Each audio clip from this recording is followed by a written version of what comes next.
Ashe family, what up though? This your cousin CJ, and we're here again for another rendition of the CJ Does It All podcast.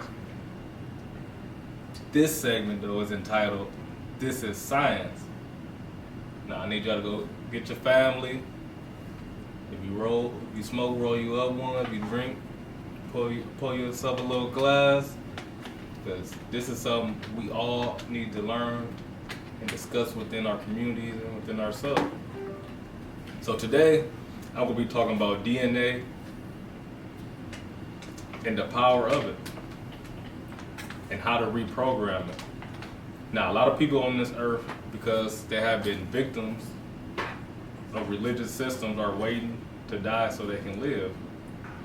And I believe, just like Billy Carson, that it is our duty to bring heaven here to earth.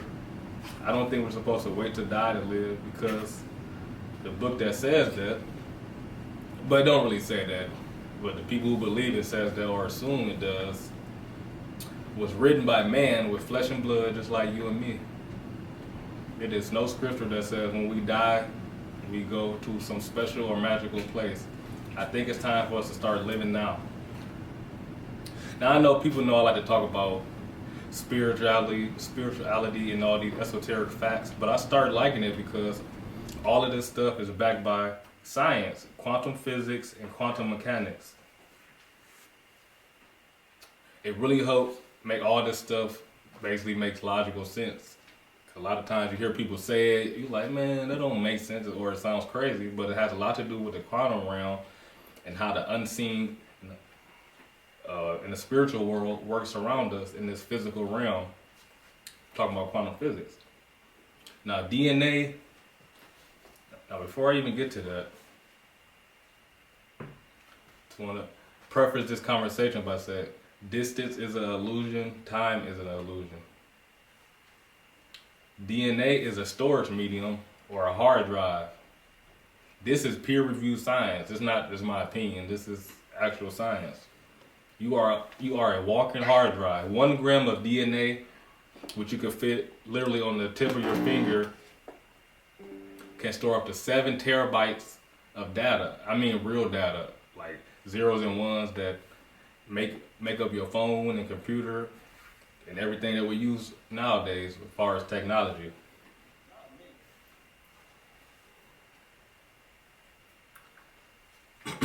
One single strand of DNA in the nucleus is 2 kilometers or 6 feet tall, which is a couple inches shorter than my height. Right? So that's a long strand, and that's only one strand. So it was these scientists by the name of George Church and Cree Shorey, right? They discovered this information, right? And George Church realized to get data on DNA, it is made of A, C, T's, and G's, which are a biological form, a binary code. So when you switch from a digital into a biological, you have to convert the 0 and 1s to A, C, T's, and G's. And so they found a way to chemically take the A, C, T's, and G's and manipulate them so I can take this podcast really, right, which are zeros and ones, and put it in a computer program basically, and it will convert it to A, C, T's, and G's and download it directly onto DNA and store it. And then you could take that format and re-encode it and upload it back to the server again, or to a different server, right? And they discovered it, and they downloaded one of their ebooks basically onto DNA, and then they uploaded it from the DNA to the server again. And they discovered that you can encode digital bits of information directly onto the DNA. So that means we are walking USB drives, literally. So what really blew my mind is that they took that same ebook and they downloaded it back to the DNA to see basically how far they could push it. And what they did was they replicated it 70 billion times into 1 gram of DNA, 1 gram of DNA, and that is equal to 433 petabytes. That's probably, I say, if you go to a local park or something, you could fit basically storage hard drive all in the part. That's how much that is. Now, inside of your body right now, you can store up to 13.5 billion years of data. The crazy thing about that is that's how old the universe is. So when you hear me say, you are the universe, you literally have all the information stored in your body from the beginning of time inside of you.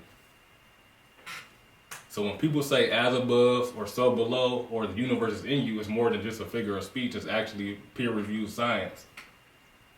And we know this because all particles are recycled over and over again, and so does atoms. Everything that was here from the beginning of time is here right now. Nothing has been added or taken away. So we know this due to the law of thermodynamics, which I learned in airplane mechanics school, that energy cannot be destroyed. It can only be transformed. We are here right now in this particular form at this moment, but all the information in your DNA will go back. If you had the capability of decoding it, it would allow you to find this out, basically. Now, I know you heard me talk about the Anunnaki on here a couple times. They basically are these Atlantean beings, right? And they came here in the past, and they tampered or genetically modified the hominoid.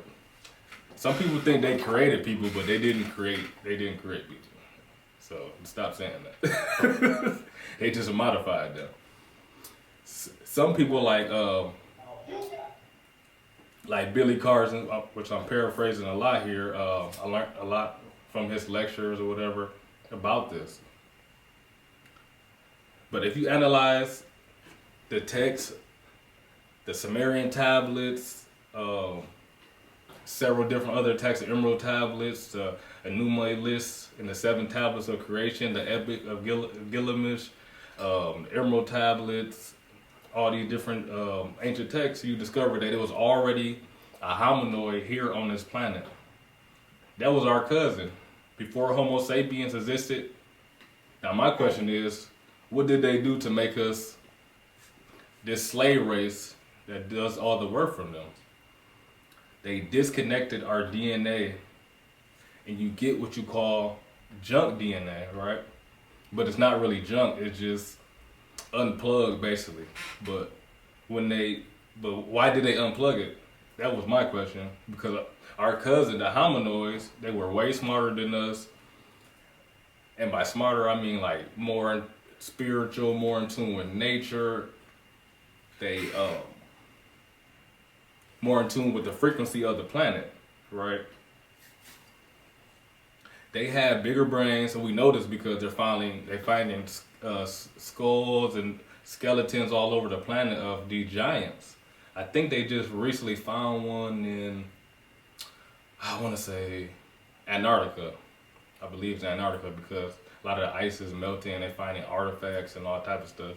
But that's just the stuff they telling us, so ain't no telling what's really down there, because they're only gonna tell us half the story.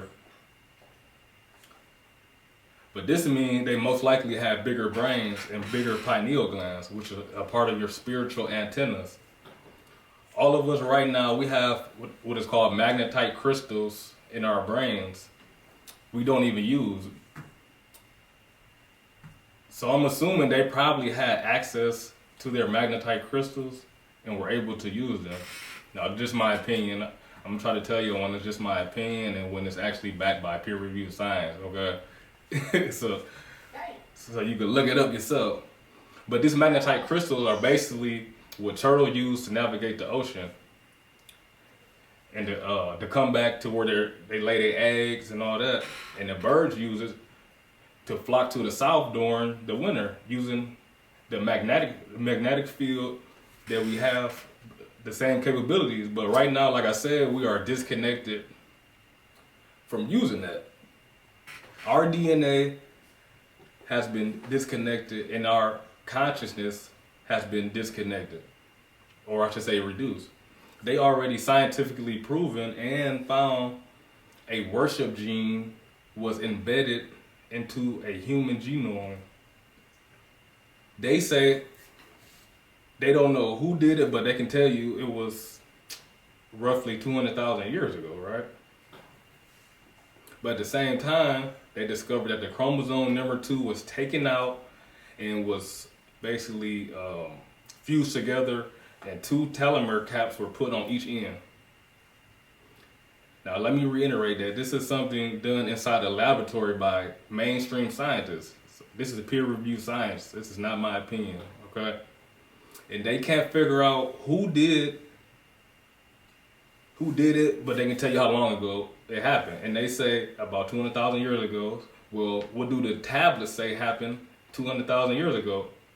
And that is when the first genetically modified hominoid on this planet existed. Now, I know you're thinking, what do the Sumerian tablets have to do with DNA? I bring that up because you look into the Tower of Babel incident that's recorded in the Bible, but the Bible, if you look at the Sumerian tablets, which predate the Bible about, I want to say 30,000 years, not 30, I'm sorry, 6,000 years. But ironically, a lot of people who believe in that book, some of them, I ain't gonna say a lot of people, let's say some, because I feel like we smart enough to realize that history doesn't go back 6,000 years, okay?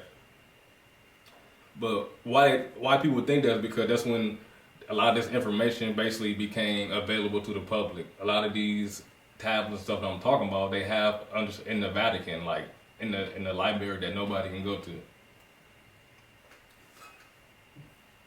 But a lot of this information became available because it was plagiarized from other religious texts. But the Sumerians in this epic, basically there's a Tower of Babel being built in Babylon, right? And this tower is rivaling the tower being built by these Anunnaki beings or people.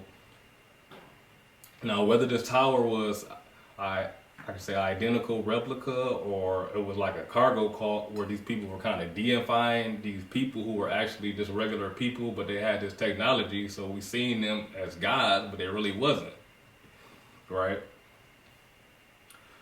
But we came together and built something as one. So this entity comes back to see this, and if you're looking in the Old Testament of the Bible, Yahweh is actually in the Sumerian tablet. His name is Enlil, and ironically, you look in the ancient scriptures, he was Satan, the Lord of Eden.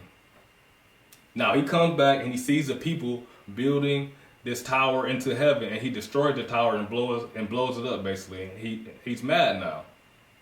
He says, whatever man decides to do, they can achieve it, basically. And so he blows up the tower.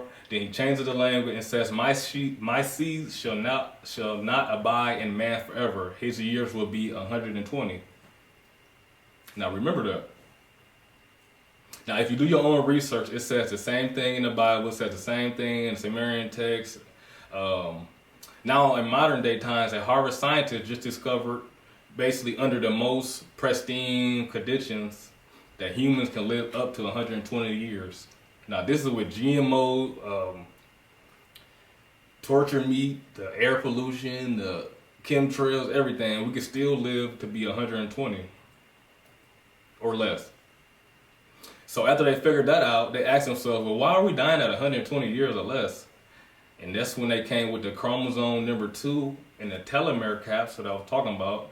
They realized that these telomere caps would store buffer material that when your DNA and cells replicate, it allows information not to be lost in transference because your body is constantly regenerating.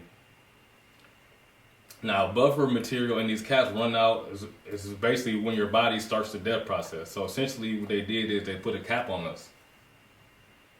And if you look at some of the ancient texts, biblical or either Sumerian tablets, or even some of the old Indian books or indigenous people, whatever you like to call them, you will discover these people were living for thousands of years. Okay, it sounds crazy, not like thousands of years. Yes, people were actually living for thousands of years.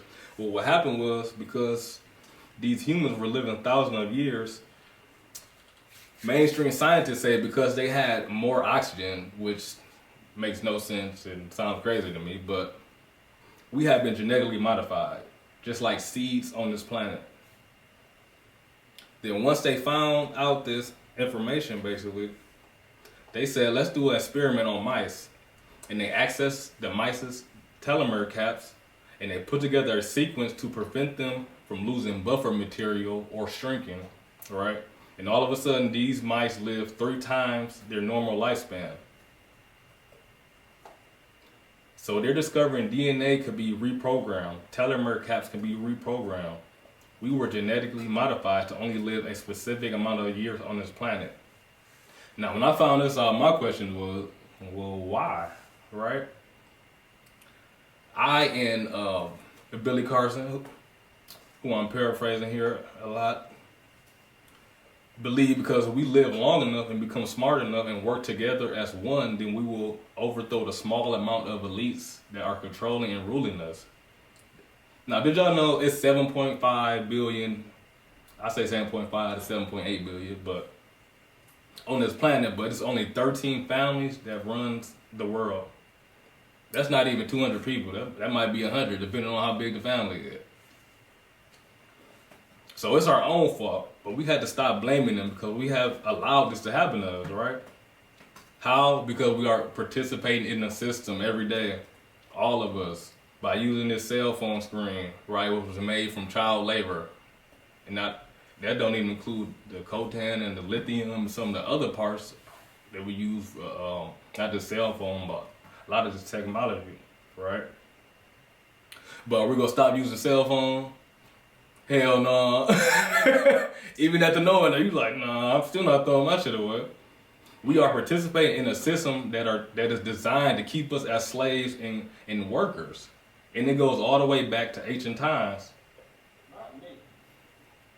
So now that we know that DNA is a storage medium, but we also know that epigenetic memories can be passed down 14 generations inside of DNA. Now, what is epigenetics? Epigenetics is trauma that can leave a chemical mark on the person's genes, basically, and is passed down subsequent to basically the next generations. Now, with just 12 generations, you have 4,094 ancestors over the last 400 years. So for you to get here, it took 4,094 people. Now, do you ever wonder why you have a fear of something or a phobia? Because memories are inside of your DNA. What does it have to do with us? Well, you're looking at a race of people that have been enslaved.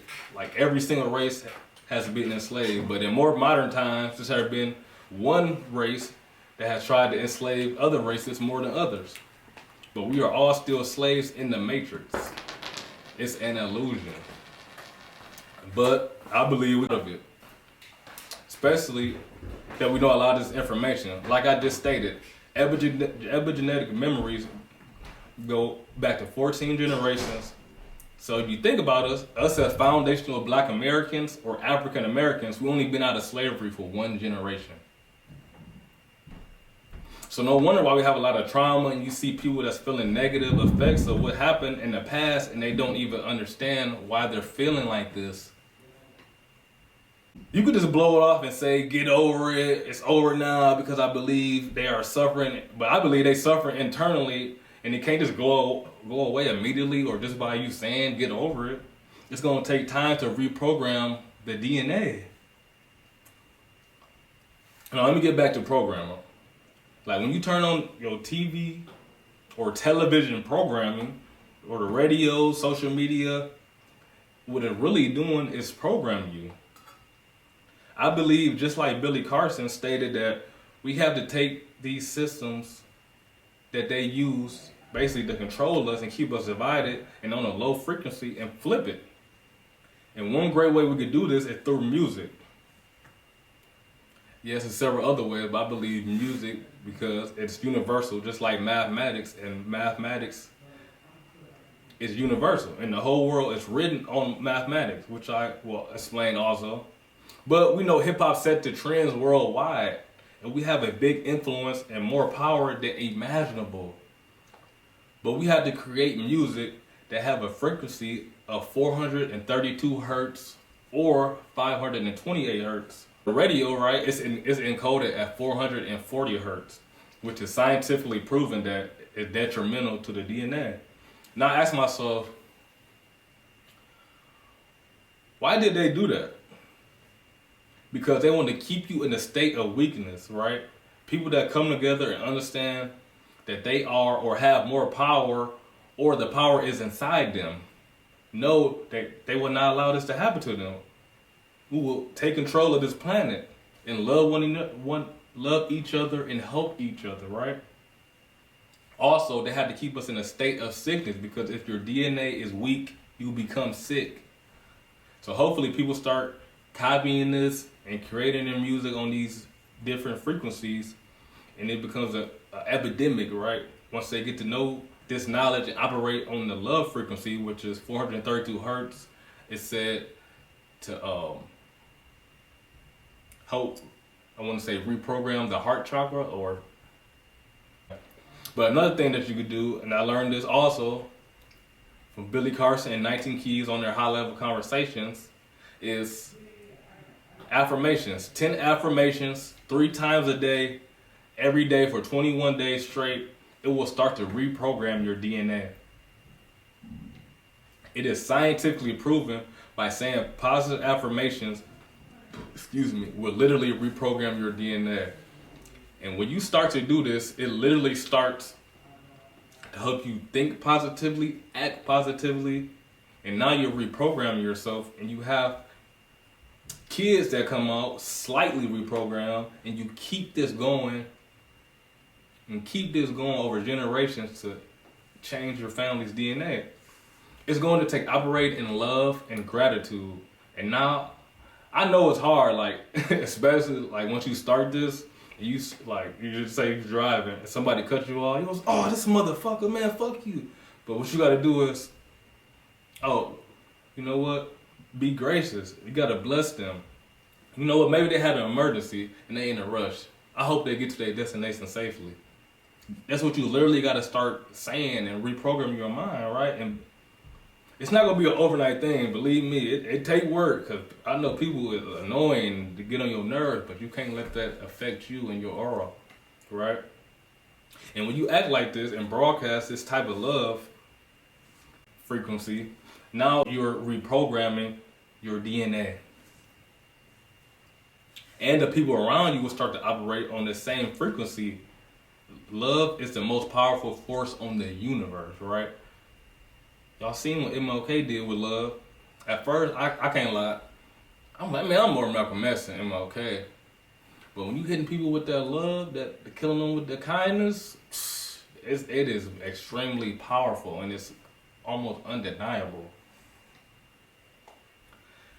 Now, just like Billy, I try to stay in a 0 point field, because when something happens, I don't want to overreact or get in my feelings, right? I do this because when you're in the 0 point, you can solely focus on the problem. Because if not, you're putting your mind and your energy on some other shit, and now actually how to fix the problem. It's definitely a struggle, right? But this is what is called truly in the ancient texts as being born again. Being born again doesn't mean that you're believing in a specific deity and he's going to come and save you. Being born again means of an elevation of consciousness. It comes from the primordial level of consciousness, the physical meat mode, the 3D ascension level of consciousness. Your body is still in the the 5D ascension. Your body is still in the third dimension, but you're thinking from a much higher dimension. So things that would send another person on a wild goose chase, it don't send you on a wild goose chase anymore, because you're reprogramming yourself a little bit every single day. Now, this process that we have to go through is definitely doable. I believe we can accomplish this within, just like Billy said 2 generations. I think it's gonna take us about 3. But we can. It's doable. Is what the whole point, right? And we can have a whole new mindset and a higher level of consciousness on this earth. Now, I believe this is how we get from underneath the enslavement. It's not going to be a big war against the elites. It's going to take us to stop participating in the system. We're all going to realize that we're really just one and get together and stop participating. Now, what I mean by that is, let's say on Monday morning we say everybody, you know what? We ain't going to work. Fuck them. Imagine if 30 million people, or even 1 million people, didn't go to work, buy gas, stop paying their rent, went to the bank and withdrew all their money. Now, the banks can't even give you all the money because they only carry 15% of cash on hand. The rest is just fake zeros and ones. That would collapse the banking system overnight in one day. We have all the power. We just don't know it. The thing keeping us from doing this is fear. For example, we plan not to go to work on Monday. You know it's going to be somebody at the crib like, man, fuck. What if they really don't do it? I'm the only one stay at the crib. What if I get fired? What if I'm not able to pay my rent? It's always a fear factor there. Now I'm gonna switch gears a little bit. I want to talk about the law of attraction. And what does DNA have to do with that? Well, I'm glad you asked. Well, the law of attraction is initiated through the DNA. Now I know you heard me say before, or other people, is I got a download. Don't laugh at them because they are really getting a download. Anybody that thinks it's funny is because you don't understand quantum mechanics. Just like I stated earlier about DNA being a hard drive, and now that I think about it, Microsoft has created the first DNA hard drive, so it's not like something I'm making up. It's a real thing happening right now. People are starting to utilize this information. So things like teleportation, biological entities, and all that stuff is becoming a reality because the only thing that was stopping us was storage space. Now, what scientists have found out, DNA sends and receives wireless signals, wireless information. We have a built-in Wi-Fi system in our bodies already. And it broadcasts between 8 and 10 feet away from the human body. So 24/7, we download the information directly from the ether of space-time itself. And what's the ether of space-time? Well, I'm glad you asked. Now remember, humans, we can only see in the small spectrum of light. That's why the sky appears blue to us when it's really not. It's more of a purplish lavender color. But so what we're actually seeing right now is literally a part of the hologram. Everything goes to trillions and trillions of electromagnetic waves passing through you, in and out of you at this moment as I'm talking. That's all that really exists besides that and consciousness. These two things collapse together and create matter. So we are only light and consciousness. So we can't see these other ways of light, but they are there. They're around us. What's happening is the DNA in your body is oscillating in a specific frequency that matches the frequency of the electromagnetic wave that's already out there. Now you can download the information from that wave. Now what do waves carry? They carry the information, right? Electromagnetic waves carrying information. What I'm giving you is real peer-reviewed science. You should go write it down, go look this up and research it for yourself. You ain't gotta believe me. All the information contained in the entire universe is passing in us all around us at all times. There is no original idea. If you just chilling and you get an idea, what happened was you got on the right frequency and downloaded the information directly from the universe. There's a professor, what's his name? James S. Gates Jr. He was a professor at the University of Maryland. He was a scientific advisor during the Obama administration. But he's a specialist in supersymmetry and theoretical physics, right? And he basically the leader in the world of this information. And what he did, he put together a super team of quantum physics, and he started digging into the ether of space-time. And he was trying to figure out what's flowed in and around us. What is this space-time? What is space? Now, what they discovered was it operates on something called Endecker codes. Now, these Endecker codes can be traced back to the Dogon tribe of Mali. They're actually the original people of the land of Kim, the Kemites. The Egyptian names what the Greeks called it, and that's why we call it Egypt now. But they migrated basically out of Egypt to Mali. Now they have these codes which they wear on like clothes, little tribal, stuff they wear, cloth. But when you put these codes and you turn them to 3D, they represent sophisticated numerical mathematics. I'm sorry, that depict something called error correcting codes. Now, in modern science, error correcting codes are what run search engines and websites. So, what is governing the function of our space-time reality in the third dimension? It's a software program, just like on your computer, that runs websites and search engines. This is peer-reviewed science. Say it again. This is peer-reviewed science. Go look it up. This is how powerful we are. You're syncing with information that's already on the net. You can download it into your body and process it just like a computer. Now, a lot of people say the computer was actually built based off our bodies. But anyway, this is why we get, I believe, a lot of visitation from different entities. I truly do believe that. Like, for example, the meta-gray aliens that you see on TV and cartoon or whatever, which are probably most likely cybernetic organisms that have long outlived their creators. But now, this is my personal opinion. I believe they are doing these hybridization programs with people because they're looking to get away, basically, to have an afterlife through our DNA. I think because we have basically multi-dimensional DNA, and it's very special. And that's why we get a lot of visitation.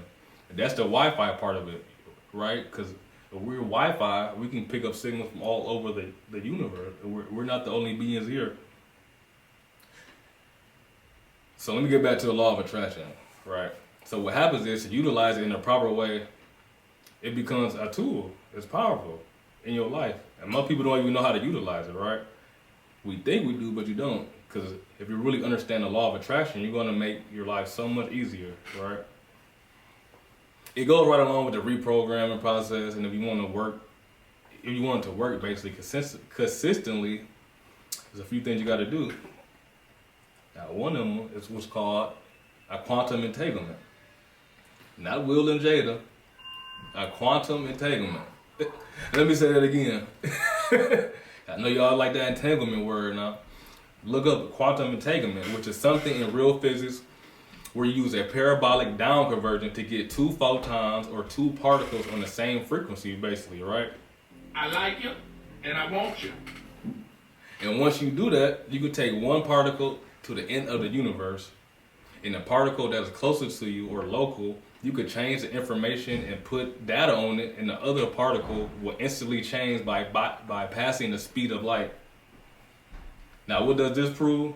The very thing I said in the beginning, distance is an illusion. There is no distance. Separation is an illusion.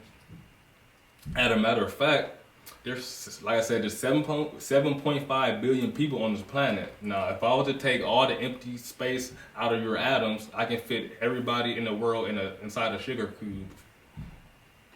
Just think about that. Because we are atoms. You know your ass lying. This is peer-reviewed science. Write it down, look it up. It's a hologram. It's just a wave in consciousness out there. That's all that exists. We are light in consciousness, nothing more. Now, back to the law of attraction. Now, what happens is, once you understand how quantum entanglement works, scientists now have discovered, right, that the neurons of the brain phase in and out of the third dimension. Look it up. Your neurons between your synapses are actually phasing in and out of the third dimension. Now, where are they going? They're communicating with other realms and other dimensions, syncing and quantum entangling with particles and thoughts in other places. To this day. Now, when are you going? When you go into the ancient tablets, right? I recommend Billy Carson's book, The Compendium of the Emerald Tablets, because he kind of have side by side of scripture. Everything is really detailed. But the biggest part of that book is when he was talking about the power. When Thoth, the Atlantean, was talking about the power of manifestation and meditation and thought. He's literally talking about how to sync with the universal consciousness, right? Through which is called the Christ consciousness. The Christ consciousness doesn't mean you singing up with Jesus Christ. So don't be thinking y'all go meet Jesus. Y'all not. Okay? It means you're syncing up with the ideal or the concept, right, of this higher level of consciousness that is out there in space-time. So when you align yourself basically perfect with the universe and you vibrate on the high frequency. Now before I get into that, I'm gonna talk about what does vibrate on the high frequency mean, right? Kind of y'all hear me say it. It's when you're thinking with love and not hate, and power and love and not fear and weakness. And when you do that, you push your DNA scientifically at a higher frequency. This has been done literally in labs before. They did an experiment, right? They took DNA, they analyzed a person's thoughts pattern through caps that they put on basically with electrodes, and they got them looking at photos of people getting murdered. Then they show a field of flowers or something. They show somebody walking on the beach holding hands and somebody getting shot, right? Then they analyze this in a laboratory, and this is how they learn this, basically.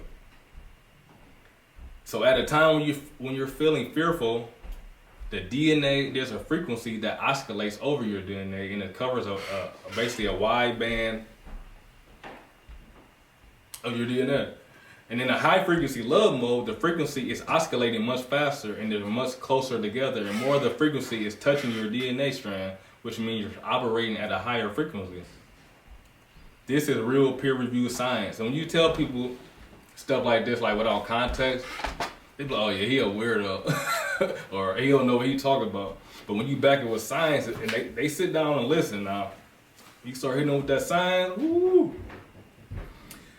Now, you say after learning all of this, I want to manifest, let's say what, a spouse into my life.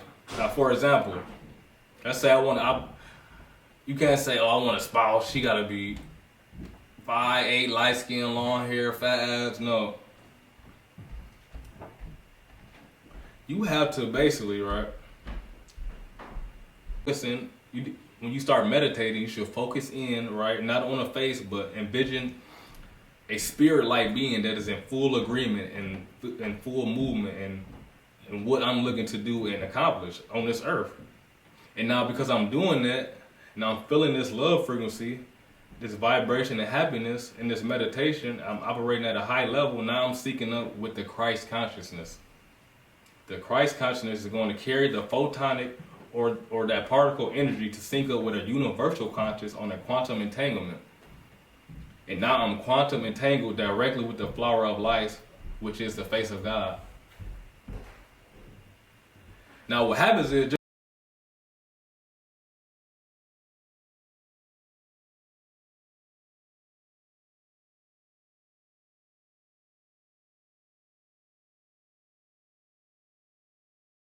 things falling directly towards you, and this is how the law of attraction works. You will literally create a gravity well of sorts, I just said, that things happen to fall towards you. And as you begin to operate in this mode, then stuff happens subconsciously. Like, you don't have to manifest it anymore.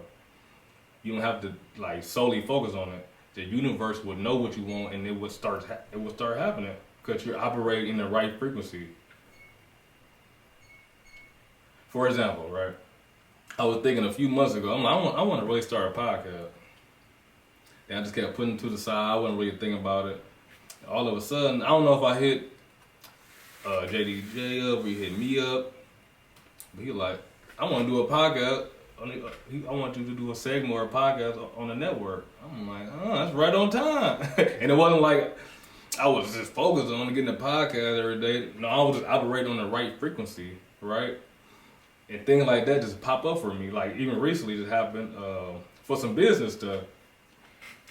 Right, transportation business, I had to put it on hold for various reasons. I forgot about it. One of my cousins hit me up like, look, I got a few vans.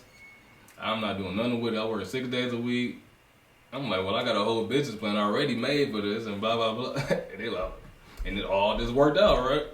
And I believe that some people have been able to overcome that, even though they got a evil or a cold heart and a dark mindset. But overall, right, the people, in my opinion, that the energy is going to, in my opinion, your energy basically is going to be recycled. When this expires or when you die, right, the energy is going to be recycled back into another one. You're going to have a blind reincarnation because, now all this is my opinion, because they didn't fulfill their soul contract, and they would be forced to experience the things all over again without having any knowledge or where they came from or what happened, right? Even though it's inside your DNA, like I mentioned before. But I want to be like Thoth the Atlantean, right? Like in the book of the Compendium of the Emerald Tablets, he discovered a way through seeking the light and attaining a high level of consciousness, right? And understand the power of law of attraction and manifestation, and utilizing that to manifest himself or reincarnate at will, basically, right? Where and when he wants to, in any time, basically, any planet on the universe. Now, according to the Emerald Tablets, he had avatar bodies, right, in the halls of Amenti, underneath the Great Pyramids, where they found these rooms, hundreds of them, right, underneath the Great Pyramids of Giza. That's what it is, and the plateau out there. So this really, truly does exist. Now, I said all that to say we have the capability to reprogram our DNA, our cells. DNA is a storage medium. It's very powerful. And because we have the capability to reprogram our soul, we can change the future generation on this planet. We can help and heal people. Now, scientists are saying that DNA has its own syntax and language. And you can actually find a Hebrew name for God encoded on DNA. Our DNA is encoded with the name of God, like I said. And if you basically, it's a cut cross section of the flower of life pattern also on our DNA. So if you take a strand of DNA, you splice it and look at it from the top down, you'll see the flower of life pattern. It exists not only in the DNA, but it's a fractal. It exists everywhere, like I said earlier, in space-time, even right in your face. You just can't see it because it's so tiny, but it makes up the fabric of space-time itself. In between the empty spaces of the flower of life, it's where all the energy which creates new life emanates from. It's called the, what's it called? The Vesa Pateris or something like that. But it looks like the cross section. It looks like a womb, basically. And out of that womb comes life. And 24/7, it's always happening.